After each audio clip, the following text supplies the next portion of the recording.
خبر شامل کرتے ہیں منڈی بہاؤدین سے۔ ڈپٹی ڈائریکٹر زراعت وسیع شیخ محمد اقبال کا گندم کی پیداوار میں اضافے کے حوالے سے ضلعی زرعی ٹریننگ ہال میں افتتاحی اور تربیتی سیشن سے خطاب۔ محکمہ زراعت افسران سمیت زرعی یونیورسٹی فیصل آباد اور پیر مہر علی شاہ بارانی یونیورسٹی راولپنڈی کے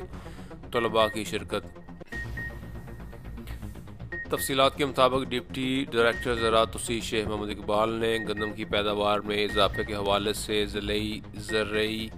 ٹریننگ ہال میں افتتاحی اور تربیتی سیشن سے خطاب کرتے ہوئے کہا ہے کہ محکمہ زراعت وسیع زرعی ایمرجنسی پروگرام کے تحت کسانوں کو مہیا کردہ سبسڈی پر زرعی اوزار اور نمائشی پلاٹ لگا کر دے رہا ہے، تاہم بھرپور پیداوار حاصل کرنے کے لیے صحت مند اور تصدیق شدہ بیج اور زہر آلود بیج مقررہ وقت پر کاشت ہی بہتر پیداوار کی ضمانت ہے۔ انہوں نے بتایا کہ گندم کی پیداوار میں اضافے کی خصوصی مہم 29 اکتوبر تا 6 نومبر 2022 تک جاری رہے گی،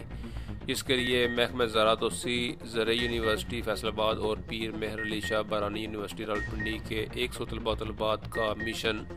گاؤں گاؤں جا کر کسانوں کو زیادہ رقبہ پر گندم کی کاشت اور گندم کی فی ایکڑ پیداوار بڑھانے کے لیے ترغیب دیں گے اور کسانوں کو تربیتی programme, field day, mega farmer gathering, road shows اور